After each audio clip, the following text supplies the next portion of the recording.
Evening, नमस्कार, बहुत बहुत स्वागत है। मैं हूं अमित सिंह। आप देख रहे हैं इंडियन न्यूज पर हमारा खास ज्योतिषी कार्यक्रम और आज हम एक गंभीर विषय पर चर्चा करने जा रहे हैं। धरती कांप रही है, यानी भूकंप आ रहे हैं। समुद्र अपना रौद्र रूप दिखा रहा है, सुनामी और बाढ़। आकाश से कभी भीषण बारिश तो कभी आग बरसती है। गर्मी से लोग परेशान रहते हैं। ईश्वर क्या परीक्षा ले रहा है? दुनिया के अलग अलग हिस्सों में भूकंप, बाढ़, बादल फटना, भूस्खलन, जंगलों में आग यानी फॉरेस्ट फायर्स, तूफान की बढ़ती घटनाएं लोगों के मन में एक ही सवाल पैदा खड़ा करती हैं। क्या प्रकृति कोई बड़ा संकेत दे रही है?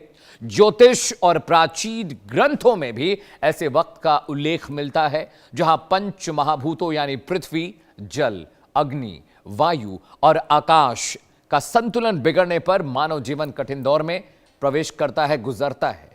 क्या वर्तमान ग्रह नक्षत्रों की चाल से ऐसी ही किसी परिवर्तन की ओर इशारा है?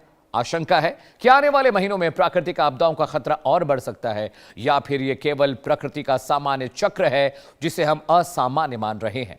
आज के इस विशेष ज्योतिषीय कार्यक्रम में हम इन्हीं सवालों का जवाब तलाशने की कोशिश करेंगे, उस पर चर्चा करेंगे, जानेंगे कि ग्रहों की वर्तमान स्थिति क्या संकेत दे रही है, किन राशियों और किन क्षेत्रों को विशेष सतर्क रहने की सलाह दी जा रही है, और क्या आध्यात्मिक उपाय व्यक्ति के मनोबल को मजबूत करने में सहायक हो सकते हैं। तो क्या पृथ्वी, जल और आकाश का जो संकेत मिल रहा है बदलने का, वो क्या किसी बड़े बदलाव की भूमिका लिख रहे हैं? क्या आने वाले वक्त में नई चुनौतियां लेकर आने वाला है इस समय? इन सभी पहलुओं पर विस्तार से चर्चा होगी। स्वागत कीजिए। तो खास मेहमान मेरे साथ हैं शिवानी शर्मा जी, जानी मानी ज्योतिषी हैं, बहुत बहुत स्वागत है। इसके अलावा शिवांगी निर्भय जी मेरे साथ हैं, आप भी जानी मानी एस्ट्रोलॉजर हैं, आप दोनों का बहुत बहुत स्वागत है। सबसे पहले शिवानी शर्मा जी, मैं आपके पास आ रहा हूं।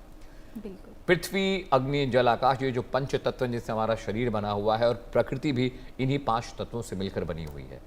बाढ़ बारिश का कहर हम देख रहे हैं, गुजरात में हालत बहुत खराब है। इसके अलावा वॉर की सिचुएशन भी हम लगातार देख रहे हैं, भूकंप भी लगातार आ रहे हैं।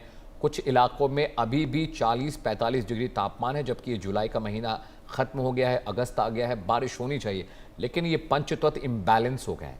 क्या क्या रीजन क्या है? जी बिल्कुल, thank you for your question. जय माता दी, सभी दर्शकों को जय माता दी। देखिए, सबसे इम्पॉर्टेंट अगर हम बात करते हैं पंच महाभूतों की और हम बात करते हैं पंच तत्वों की, देखिए हमारा जो शरीर है वो भी इन्हीं सभी चीज़ों से बना है और विलीन भी इसी सब चीज़ों के अंदर हो जाएगा।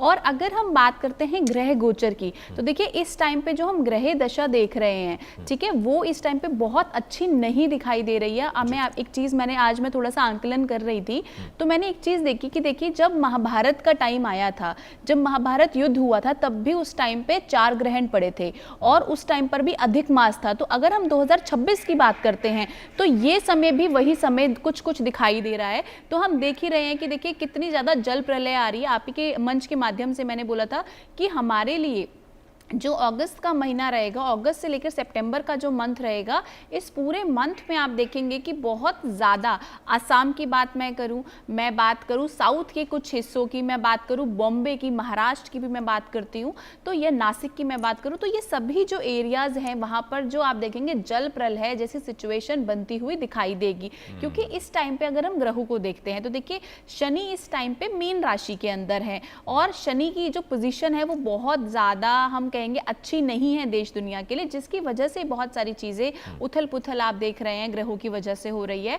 ऊपर से गुरु भी अतिचारी है, तो इस टाइम पे जो गुरु की पोजीशन है वो भी बहुत ज्यादा स्ट्रांग नहीं है।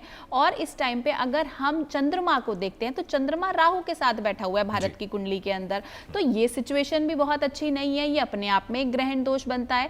तो ओवरऑल अगर हम प्रोस्पेक्टिव को देखती हूँ तो बहुत ज्यादा जो स्थिति है वो बहुत अच्छी बनती हुई नहीं दिखाई दे रही। जो नक्षत्र वाइज जो कॉम्बिनेशन आ रहे हैं वो कॉम्बिनेशन 6, 8, 12 का बहुत ज्यादा है।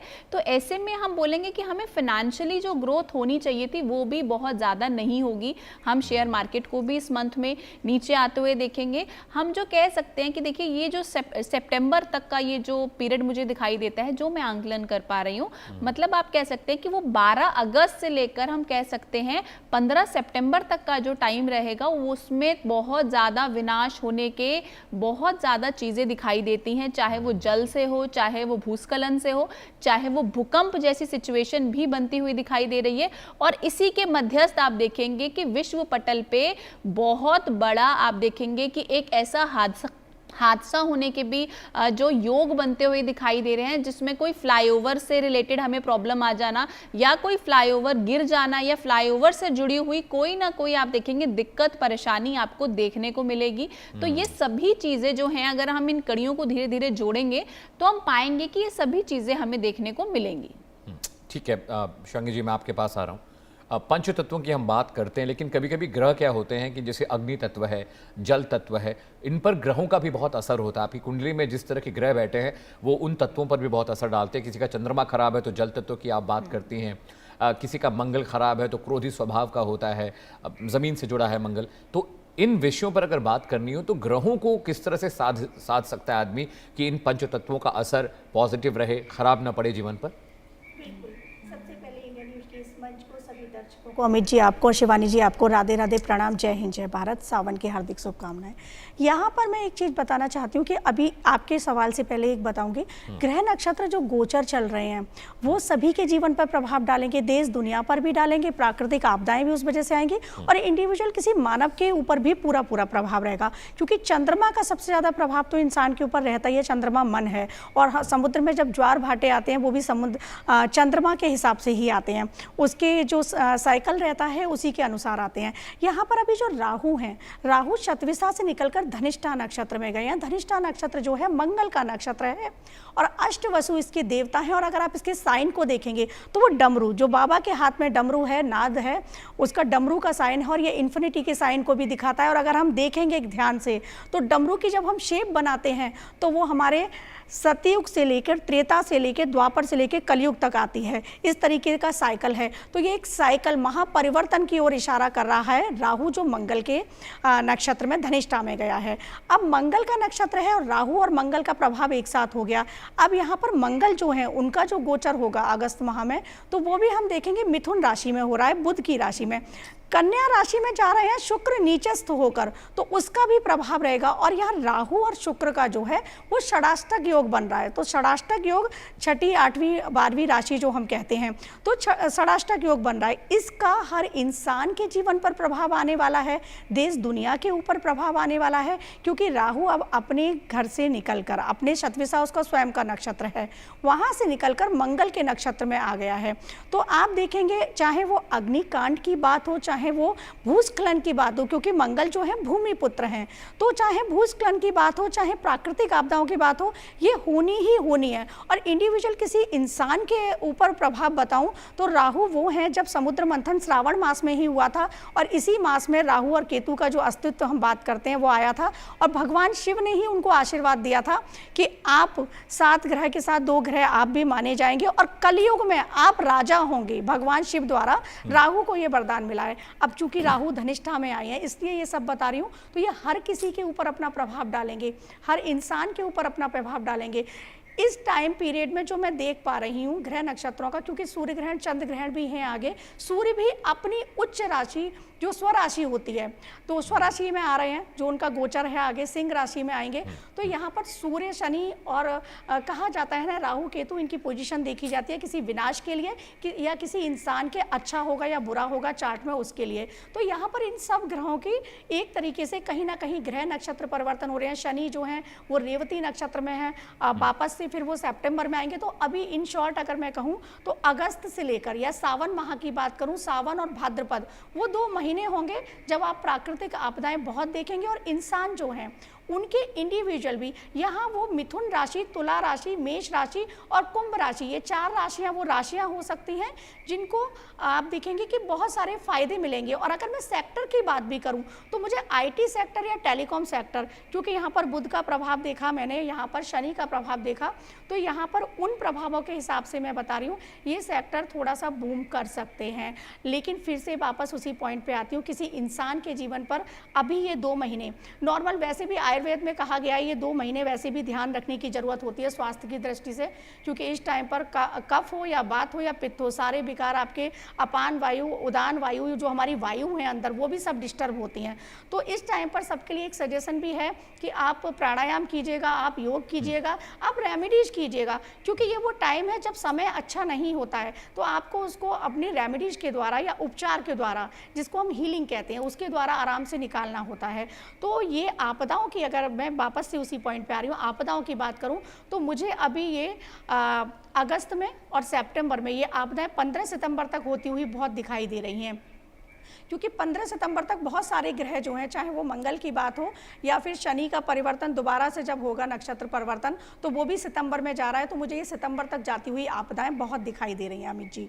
और जी शिवानी जी, जैसे कि राहु की बात हो रही है और तमाम ग्रहों की हम बात करते हैं, लेकिन कभी कभी क्या होता है कि ये जो प्राकृतिक आपदाएं हैं, एक शहर में बाढ़ अगर आती है तो सभी लोग नहीं मरते या सभी प्रभावित नहीं होते हैं या सभी के घर तबाह नहीं होते हैं। एक स्पेसिफिक नंबर होता है कि कुछ लोग जख्मी हुए, कुछ लोग बह गए, कुछ का घर तबाह हुआ, लेकिन उसी शहर में, उसी इलाके में बहुत सारे लोग सुरक्षित रहते हैं।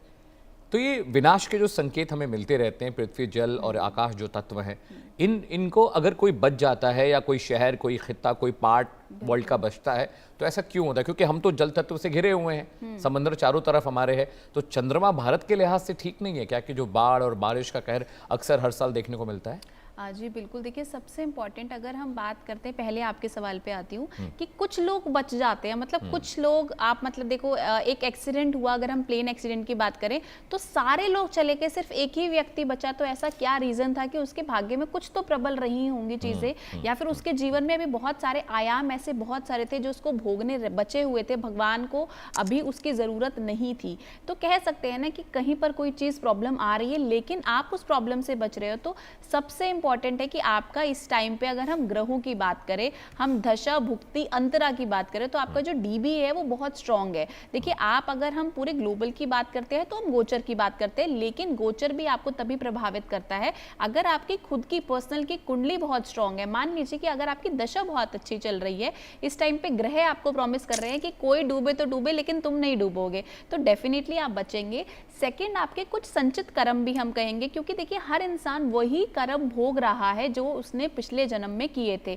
तो डेफिनेटली इस जीवन में उसने कुछ ऐसा अच्छा किया है कि वो प्रॉब्लम्स तो आ रही हैं, लेकिन वो प्रॉब्लम्स उसको इतना हद तक नहीं हैम्पर कर रही कि वो अपने लाइफ को बचा सके। तो सबसे इंपॉर्टेंट ये है कि कुछ लोग इससे बच जाते हैं, सबसे ऊपर देवीय कृपा है। सेकेंड, अगर आपकी जन्मपत्री बहुत ज़्यादा मैटर करती है। और देखिए इस टाइम पे ये सारी प्रॉब्लम्स आ क्यों रही हैं, देखिए क्योंकि इस टाइम पे जो मैं जितना आंकलन कर पा रही हूँ चीज़ों का, तो देखिए इस टाइम पे एक तो वर्षा ऋतु का टाइम रहता है, तो आप देखेंगे ये कोई नया नहीं है, आप सदियों से देखते आएंगे कि प्रॉब्लम्स तो हैं, लेकिन अगर हम संवत्सर की बात करते हैं तो ये रौद्र संवत्सर है।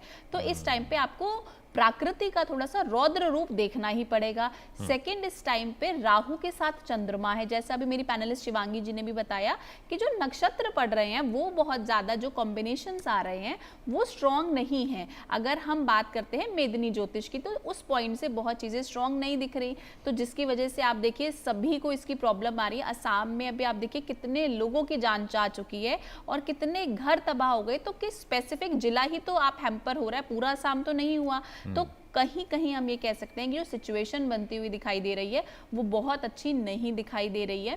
सेकंड, अगर हम बात करते हैं कि आप इससे बचाव कैसे कर सकते हैं, मुझे ऐसा लगता है कि देखिए सबसे इंपॉर्टेंट है कि प्रॉब्लम है आपके साथ, लेकिन उसको अगर आप बचाव करना चाहते हैं तो आप अपने इष्ट कुल देवी देवता को जरूर पूजें, क्योंकि हम आजकल क्या कर रहे हैं, हम देवी देवताओं को नहीं पूज रहे, कई बार इससे भी बहुत सारी प्रॉब्लम्स आती हैं। और ग्राम में जैसे लोग ग्राम देवता पूछते हैं, ठीक है, गांव का कोई देवता होता है तो उसकी भी कई बार आप लोग पूजा अर्चना करनी छोड़ देते हैं, जैसे ब्रह्म और डी बाबा होते हैं गांवों में। हाँ जी बिल्कुल। तो आज लोग इन सभी चीजों को भूलते जा रहे हैं, तो ये भी एक कारण है। सेकंड, आप देखिए वनस्पति के साथ, प्रकृति के साथ कितना ज्यादा छेड़छाड़ हो रही है। आप देखिए वन के वन कट रहे हैं। अगर मैं बात करूं हाईवे की, हम बहुत ज्यादा हाईवे के चक्कर में हम रोड्स को बड़ा करने के लिए बहुत सारे जंगलों को काटते जा रहे हैं। तो देखिए सब तो सिंपल सा लॉजिक है कि जब बारिश होगी तो बारिश का पानी जाएगा कहाँ, अगर पेड़ नहीं सूखेंगे तो वो पानी समुद्र में ही जाएगा। तो समुद्र की लहरें आज नहीं तो कल उफान पर आएंगी। और जो चंद्रमा है पूर्णमासी और अमावस की वजह से पानी में बहुत ज्यादा उथल पुथल मचती है, ज्वार भाटा डेफिनेटली आएगा। इसका एक प्राइम एग्जांपल आप असाइलम्स में भी देख सकते हैं। देखिए असाइलम्स में पूर्णमासी वाले दिन सबसे ज्यादा सिक्योरिटी कर दी जाती है, क्योंकि हमारी बॉडी के अंदर 70% वाटर है। पूर्णमासी वाले दिन जिसको भी ब्रेन से रिलेटेड प्रॉब्लम है या हेडेक से रिलेटेड प्रॉब्लम है, आप देखेंगे उसको उस दिन डेफिनेटली प्रॉब्लम होगी, चाहे वो एंजाइटी इश्यूज हो, चाहे वो पल्पिटेशन हो। तो ये सभी चीजें आपको जो ग्रह हैं बहुत हद तक आपको हैम्पर करते हैं।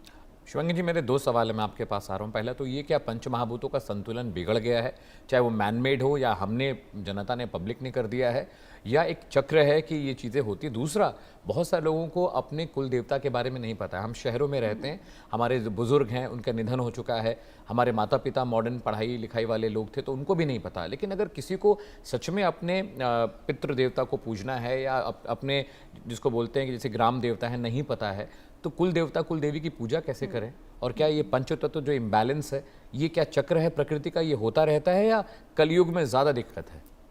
कलयुग में इसका प्रभाव ज़्यादा दिखाई दे रहा है, क्योंकि कलयुग में पाप चरम पर जाता है और सारी चीज़ें डिसबैलेंस हो रही हैं, आप देखिएगा। तो उसी वजह से ये सारे पंचतत्व डिस्टर्ब हो रहे हैं। तन मात्राएं होती हैं हमारी, ठीक है, पंच महाभूत से ये शरीर बना हुआ है, 24 तत्वों से बना है इस प्रकार से शरीर, लेकिन उन सबको हम कहाँ समझ रहे हैं, नहीं समझ रहे। अब आपके दूसरे सवाल पर आती हूँ, इसको भी मैं लूँगी कि कुल देवता या कुल देवी किसी को नहीं पता है। तो एक छोटी, सबसे पहले क्या होता था, आप देखिए, राजा महाराजा देवी की आराधना करते थे। तो एक तो ये बात है कि भैरव और जो माता हैं वही सबके कुल देवता और कुल देवी होते हैं किसी भी रूप में। तो आप सबसे पहले बाबा भैरव की, उनकी साधना उपासना जब करते हैं तो वो कीजिएगा, आंख बंद करके उनको प्रणाम कीजिएगा सबसे पहले। और जो कुल देवी है, कुल देवी कोई भी देवी आप जिनको मानते हैं उनको अपनी कुल देवी मान सकते हैं। एक सुपारी ले सकते हैं और सुपारी लेकर उस पर कलावा जो मौली होती है उसको लपेट कर, और नीचे एक चांदी का सिक्का, उस कॉइन को वो प्लेस हो गया। सपोज वैष्णो देवी है तो वो जो प्लेस है वो प्लेस हो गया वो, और जो कॉइन है, और उसके ऊपर सुपारी पर आपने मौली लपेटा और वो रख दी। इस तरीके से आप शुक्ल पक्ष के किसी भी अष्टमी तिथि को या पूर्णिमा तिथि को आप ये रख दीजिएगा और बोलिएगा उनको कि मुझे नहीं पता है, आप जो भी हैं मेरी कुलदेवी, मैं इस प्रकार से आपको स्थापित कर रही हूँ या कर रहा हूँ, और मेरे घर में निवास आप करिएगा हमेशा के लिए। और मुख्य द्वार पर कुलदेवी का निवास होता है, तो वहाँ डेली आप छिड़काव कीजिएगा। और एक छोटा सा मंत्र बताना चाहूँगी, प्रथमम नमामि कुलदेवी रक्ष रक्ष मम परिवारम, सुरसा नमामि पुनः पुनः सर्वकार्येषु फले भवेत। तो ये आप डेली बोल सकते हैं, और इतना नहीं भी बोल सकते हैं तो आप बोलिएगा, हे कुलदेवी माँ आप आइएगा, मेरे परिवार की रक्षा कीजिएगा, मेरी रक्षा कीजिएगा, और हमें हर विपदा से बचाइएगा और हमारे हर मार्ग को प्रशस्त कीजिएगा। इतनी प्रार्थना आप कीजिएगा डेली। तो इस प्रकार से कुलदेवी की जब आप पूजा करते हैं तो आपके कोई भी कार्य हो उनमें अड़चन नहीं आती। और पंच महाभूत का बैलेंस इस प्रकार से हो सकता है। शिवांगी जी, बिल्कुल मेरे पास वक्त नहीं, मैं माफी चाहता हूँ, मैं आपको रोक रहा हूँ। स्पेन से बड़ी खबर आ रही है फिलहाल। बहुत शुक्रिया आप दोनों ज्योतिषियों का कार्यक्रम में आने के लिए। दर्शकों, स्पेन से बड़ी खबर है।